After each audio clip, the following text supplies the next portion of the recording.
Olá a todos, meu nome é Gonçalo, cá estamos para mais um vídeo. No vídeo de hoje eu vou fazer um vídeo que não costumo fazer muitas vezes, acho que devo fazer no máximo um por ano. A última vez que eu fiz um foi no início de 2020. Então no vídeo de hoje eu vou fazer um Q&A de perguntas e respostas e este é um dos meus vídeos favoritos de fazer, apesar da infrequência com que eu os faço. No entanto, é assim o vídeo onde eu tenho maior proximidade convosco, porque eu meti lá no Instagram uma caixinha de perguntas para vocês fazerem perguntas para este vídeo. Muitos de vocês participaram, então nem todas as perguntas vão aparecer aqui. No entanto, eu vou tentar ao máximo responder as perguntas que não incluí neste vídeo em mensagem privada, portanto, responder a todas as vossas dúvidas. Ou também há perguntas que só aquela pergunta, por ser tão importante, consegue generar um vídeo inteiro. Então, certas perguntas eu não respondi porque não cabiam todas aqui, outras porque são muito importantes, então eu acho que devia fazer um vídeo só dedicado a responder àquela pergunta. Então foi esse o critério que eu fiz para escolher aqui as perguntas para aparecerem neste vídeo. Como este vídeo eu não vos estou aqui a mostrar nenhum animal, então vocês ficam durante cerca de 10 minutos a ver só a minha cara. Obviamente que eu tinha de trazer aqui companhia, então hoje eu trago-vos aqui a Azahar. A Azahar é uma cobra rateira leucística e muitos de vocês ficaram bastante impressionados com ela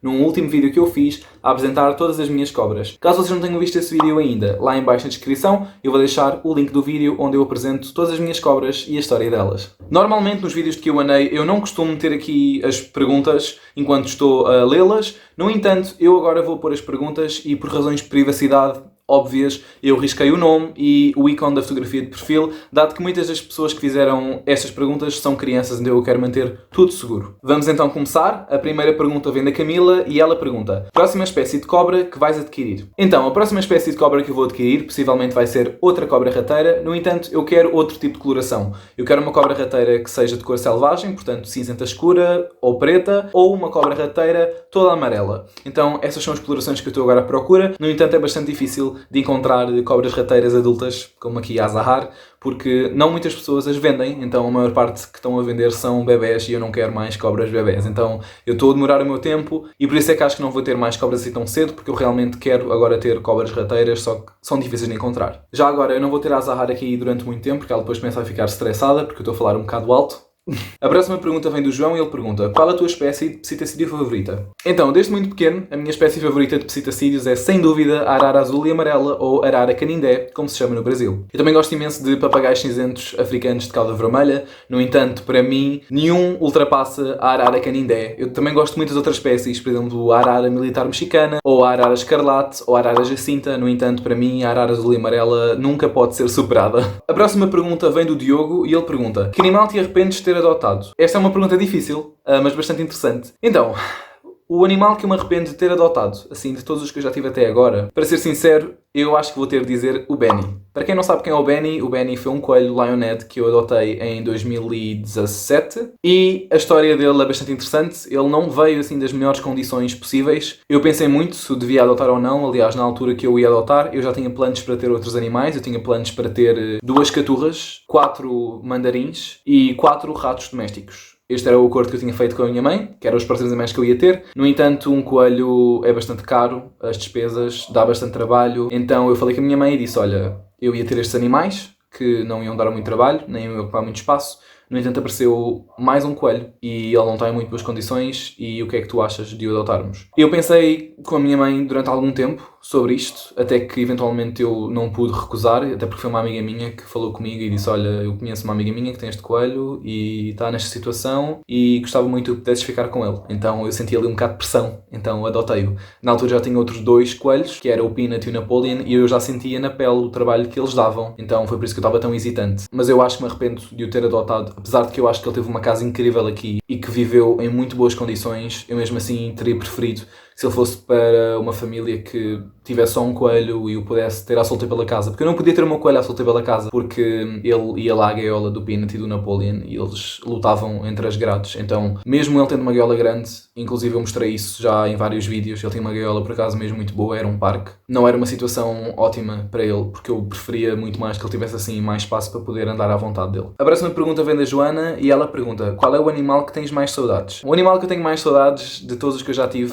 muito sinceramente, é das minhas Degos. As minhas Degos, para quem não sabe, eu tinha 2 Degos chamados Piper e Solara.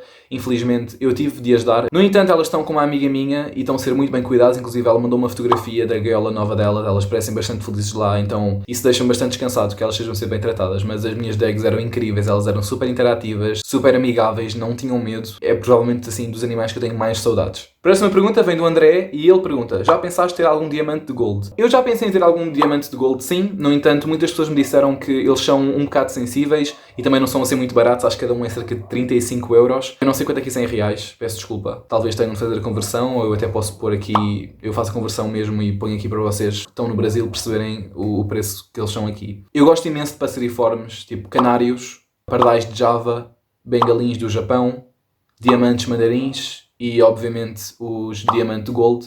Só que nunca cheguei a ter um. Apesar de ser um animal que eu gosto bastante, eles vêm em imensas cores, são bastante coloridos, acho-os mesmo muito bonitos. Nunca chegou a oportunidade de eu ter um, então... A seguir tenho 2 perguntas repetidas. Uma delas foi a Ana, que me perguntou qual será o próximo bichinho. E a outra foi do Carlos, que perguntou qual é que vai ser o teu próximo animal. O meu próximo animal era suposto ser uma cobra. No entanto, como eu já vos disse, cobras rateiras, anda à procura, está difícil. Se alguém tiver a ver o meu vídeo e for criador e tiver cobras rateiras à venda disponíveis, comente lá em baixo, mande mensagem no meu Instagram. Mas acho que o meu próximo animal, assim, realisticamente falando, porque vai demorar até eu encontrar uma cobra rateira à venda adulta, acho que o próximo animal que eu vou ter possivelmente vai ser uma centopeia. Então, fiquem atentos. A próxima pergunta vem do Afonso e ele pergunta: visto que tens tantas cobras, não te faz impressão teres o frigorífico cheio de ratos mortos? Sinceramente, ao início fazia-me confusão, sim. Especialmente à minha mãe. Acho que a minha mãe fazia mais confusão do que a mim. E eu vou explicar o porquê. Então, basicamente a minha mãe gosta de animais. Ela nunca gostou assim muito de cobras. Então ela não estava muito habituada com a ideia de termos ratos e ratazanas no congelador. Inicialmente eu só tinha uma cobra. Então o congelador estava bastante vazio. Não tinha assim muitos ratos. Então eles estavam lá meio escondidos. E eu arranjei uma técnica que vocês também podem experimentar se os vossos pais tiverem um bocado assim de nojo de terem lá ratos no congelador, que é arranjarem uma caixa de gelado. Limpam-na, óbvio, não vão meter ratos com gelado, com resto de gelado. Enfim, vocês limpam a caixa e metem lá os ratos. Assim identificam, obviamente, para ninguém ter surpresas. Assim alguém da família, um irmão vai lá, vou comer gelado. E depois abre e estão lá ratazanas. É má ideia. Então, identifiquem a caixa e assim eles estão lá. A caixa, se for opaca, os vossos pais não vão ver lá os ratos. Então, provavelmente não vai fazer tanta confusão. No entanto, agora como já tenho 16 cobras, tive uma conversa muito séria com os meus pais e que disse: olhem, eu agora já tenho muitas cobras, elas precisam de muitos ratos. Eu compro logo em grandes quantidades para dar para cerca de 3 meses. E eu perguntei-lhes: vocês querem que eu compre um mini congelador ou uma mini arca frigorífica para pôr lá no quarto dos animais? Só que eles disseram que não, porque isso gasta muita energia. Então, como nós não utilizamos assim tanto o congelador, não temos assim o congelador sempre cheio, não é? A última gaveta, a terceira gaveta, é onde eu tenho todos os meus ratos e ratazanas. Estão lá em várias caixas de gelado, separados por tamanhos, tudo organizadinho. Ninguém tem de os ver, porque ninguém abre aquela gaveta por acidente. Então está lá tudo direitinho, sem stress nenhum. A próxima pergunta vem do Martim e ele pergunta: pensas em ter alguma outra ave, tipo maior, uma arara, papagaio ou até uma caturra? Então, neste momento eu não planeio em ter nenhuma destas aves, porque dão todas bastante trabalho. Então, talvez uma caturra não tanto, porque eu podia arranjar um casal, então seria mais tranquilo, não tinha de lhes dar tanta atenção. No entanto, uma arara ou um papagaio, além de serem bastante caros, uma arara aqui em Portugal é cerca de 1500 a 2000 euros e um papagaio é cerca de 600 a 800 euros. Então, não está nos meus planos, não só pelo dinheiro que eles custam, mas também porque eu sinto que não tenho tempo para me poder dedicar inteiramente a uma arara ou a um papagaio, além da alergia da minha mãe, especialmente aos papagaios descendentes africanos e as caturras, eles deitam muito pó das asas. Inclusive, eu já tive uma loja de animais onde tive com caturras criadas à mão e eu fiquei com a pele com tanta comichão, porque eu também sou alérgico, caso vocês não saibam, eu sou alérgico a aves. Então, quando eu limpo a gaiola dos meus pássaros e tenho de espalhar lá o pó deles, né? Lógico, acaba por acontecer, eu tenho que estar com máscara. Portanto, eu já estou habituado a usar máscara há muito tempo. Desde que eu tenho animais assim, deste género, eu sempre usei máscara para trabalhar com eles quando estou a limpar gaiolas, porque muita poeira levanta e isso faz muito mal. Então, eu não acho que vá ter nenhuma destas aves, não só pelo trabalho que dão, mas também por causa de alergias minhas e da minha família e de toda a atenção que elas precisam, que eu não tenho tempo para isso. A próxima pergunta vem da Morrigan e ela pergunta: como cuidar de uma cobra rateira? Eu sinto que esta é uma pergunta muito grande para responder aqui, então eu vou fazer um vídeo todo sobre isso, porque há muitas coisas que elas precisam, há muitas dicas que eu vos posso dar e sinto que estar agora a responder aqui numa pergunta durante 1 minuto não vai fazer grande diferença, então eu prefiro responder isto num outro vídeo. A próxima pergunta que eu tenho vem da Carolina e ela pergunta: cacarikis é um bom pássaro para se ter? Então, para quem não sabe o que é que são cacarikis, são estas aves aqui. Eu nunca tive experiência com cacarikis,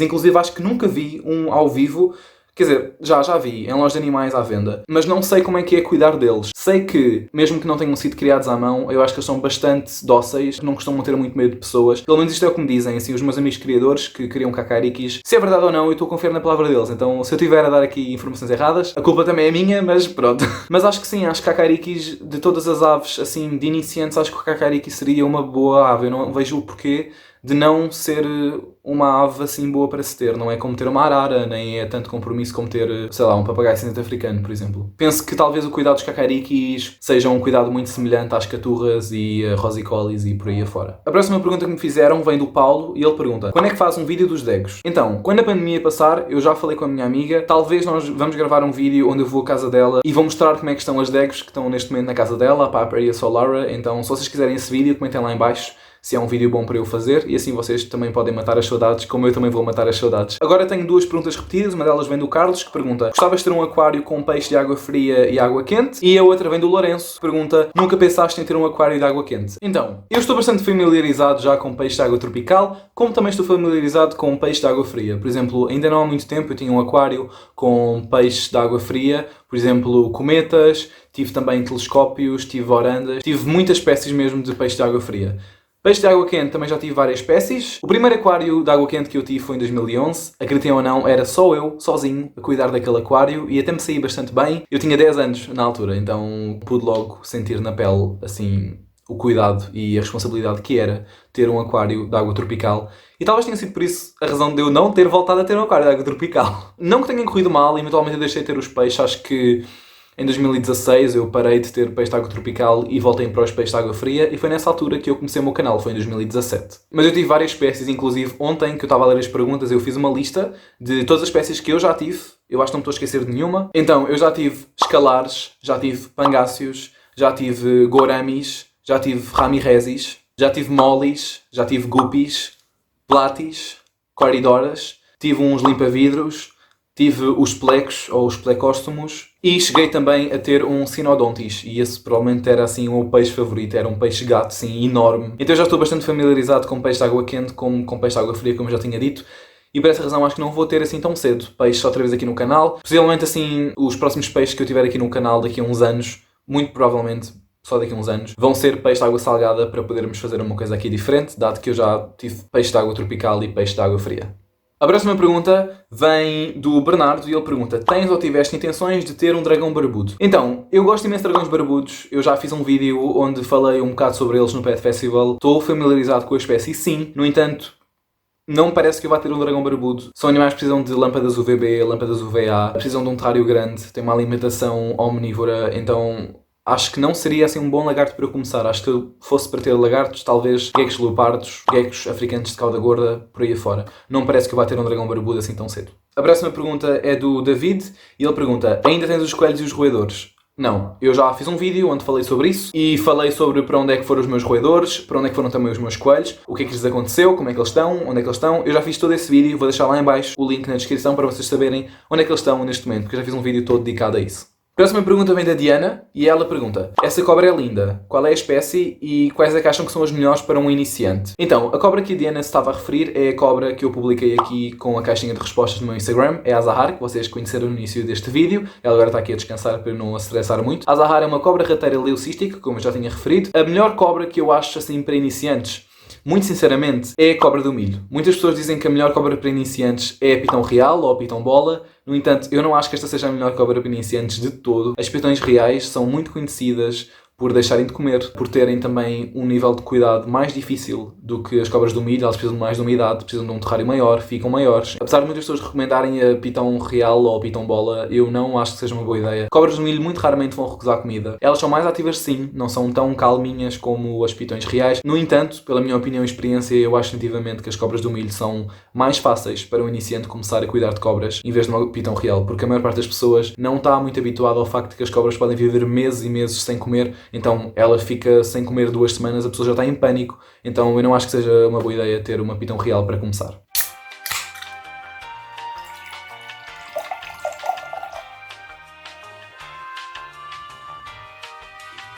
Próxima pergunta vem do Carlos e ele pergunta: qual é o animal exótico que você sonha em ter? Então, eu já falei muitas vezes disto aqui no canal, inclusive em outros Q&As. Acho que o animal exótico que eu mais gostava de ter, assim, do mundo inteiro, é um quincaju. O quincaju é um mamífero exótico da América do Sul e da América Central. Muitas pessoas têm-nos como animais de estimação e eu acho que eles são incríveis. Apesar de darem muito trabalho, é como se fossem macaquinhos. Eu já vi alguns quincajus ao vivo e eles são, assim, a coisa mais preciosa do mundo inteiro e eu gostava imenso de ter um. Só que obviamente dão muito trabalho. São muito caros. Um quincaju aqui em Portugal custa cerca de 3.000 euros. Então eu não vou ter um quincaju assim tão cedo, de certeza absoluta. Mas é um animal que eu adorava ter. É um sonho sim. Só que acho que é só isso. Acho que é só um sonho mesmo. Pelo menos nos próximos 10 anos. Já estamos a acabar e agora tenho mais duas perguntas repetidas, da Mariana e da Ana. A Ana pergunta quantos animais tens ao todo e a Mariana pergunta quantos animais tens no total. Neste momento eu tenho exatamente 20 animais. Eu tenho 16 cobras e tenho 4 pássaros. Os invertebrados são uma surpresa, então não estão a ser contados neste número. Portanto, vamos ficar só pelos pássaros e pelas cobras. A próxima pergunta vem da Ana também e ela pergunta: qual é a base da alimentação das tuas cobras? É vivo ou morto? Todas as minhas cobras comem ratos mortos, graças a Deus. Porque eu não gostaria de alimentar as minhas cobras com ratos vivos. Acho que se fosse só mesmo em último recurso elas não aceitarem ratos mortos. No entanto, elas nunca me deram problemas, sempre comeram ratos mortos assim sem problema nenhum. Que barulho é esse? Os meus pais parecem fazer um tremor de terra, não sei se estão a cozinhar ou não. Então, resumindo, sim, as minhas cobras comem todas ratos mortos. Eu também aconselho sempre às pessoas a darem ratos mortos às cobras por um número infinito de razões. Eu posso fazer um vídeo também todo dedicado sobre isso, é uma coisa do vosso interesse. O porquê de que não se devem dar ratos vivos a cobras em cativeiro. É a minha opinião, é uma opinião muito forte. Ninguém me consegue mudar de ideia, já tentaram muitas vezes, mas não dá. A próxima pergunta vem do Henrique e ele pergunta: pensas em comprar alguma espécie de anfíbio? Abraço. Abraço, Henrique. Não, eu não penso em comprar nenhuma espécie de anfíbio. Eu tenho interesse, assim, em muitos animais mesmo. Mas anfíbios é aqueles animais que, apesar de eu achar giros, e há espécies tipo lindas, tipo a rã-tomato, por exemplo, é assim das minhas favoritas. Eu já tive anfíbios antes, já tive rãs. No entanto, anfíbios são muito difíceis de cuidar. Na minha opinião, eu sei que há muitas pessoas que dizem que é como cuidar de uma pedra, mas para mim é uma coisa que me faz muita confusão. Eles precisam de níveis muito altos de umidade. Eu acho que não me sinto à vontade para cuidar de anfíbios, apesar de eles serem muito parados. Eu sinto que vou simplesmente chegar lá ao terrário, abrir e ele estar morto assim de um dia para o outro, porque eu acho que eles são mesmo muito sensíveis. Então não me parece que eu vá ter alguma espécie de anfíbio assim tão cedo. Próxima pergunta vem da Daniela e ela pergunta: das despesas dos seus animais, qual é que é a mais dispendiosa? As coisas que custam mais dinheiro neste momento para os meus animais é sem dúvida a alimentação das cobras e os brinquedos para os meus pássaros, porque os meus pássaros destroem todos os brinquedos possíveis que lá metermos. Eu lembro que ano passado fiz uma encomenda e gastei cerca de 70 euros em brinquedos só para os meus pássaros. Para as minhas cobras eu tenho 3 em 3 meses de comprar grandes quantidades de ratos para só ter de comprar 3 em 3 meses, então acho que essas duas são assim as mais dispendiosas. Acho que as cobras acabam por ser uma despesa mais cara por causa da alimentação, se formos a ver assim o ano inteiro. Próxima pergunta vem da Andreia e ela pergunta: onde posso adotar tartarugas? O sítio onde eu encontrei muitas tartarugas para adotar é, por exemplo, no LX, costuma haver lá tartarugas para adoção. No Facebook, existem grupos de Facebook dedicados a tartarugas, onde também costumam lá meter muitas mesmo tartarugas para adoção. Então eu diria procurar no LX, procurar no Facebook, procurar inclusive familiares e amigos próximos que possam ter tartarugas. São um animal muito comum, muita gente tem e muita gente já não quer, então é sempre uma boa opção. Próxima pergunta vem do Pedro e ele pergunta: dos animais que tens ou que já tiveste, quais é que davam mais trabalho? Muito sinceramente, de todos os animais que eu já tive, assim, todos os animais possíveis que eu já tive aqui nesta casa, os que davam mais trabalho eram os porquinhos da Índia, por tantas razões. Eles eram muito complicados de tratar por causa da limpeza, eles faziam muito cocó, eu tinha 4, então eles faziam cocó por todo lado, estavam sempre a fazer cocó, parecia uma máquina, eu limpava a gaiola toda, 10 minutos depois já havia cocózinhos por todo lado. Eu tinha de limpar a gaiola 3 vezes por dia. A alimentação deles também não é fácil, eles não conseguem criar a sua própria vitamina C, então têm de ter suplementos na sua dieta, têm de comer feno,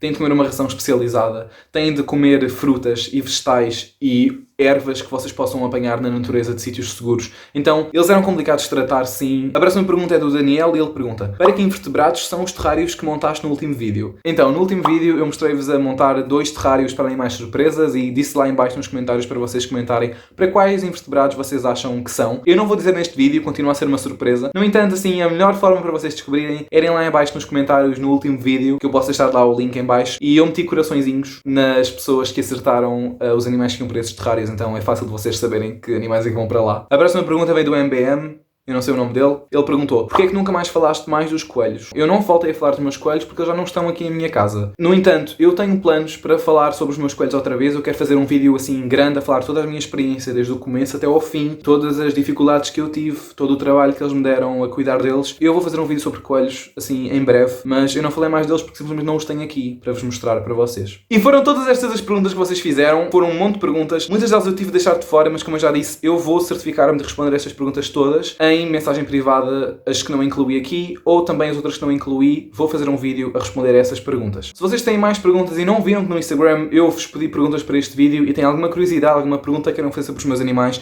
deixem lá em baixo nos comentários que eu vou tentar responder ao máximo perguntas que vocês possam ter sobre os meus animais ou sobre animais no geral. E é tudo para este vídeo, espero que vocês tenham gostado e até para a semana!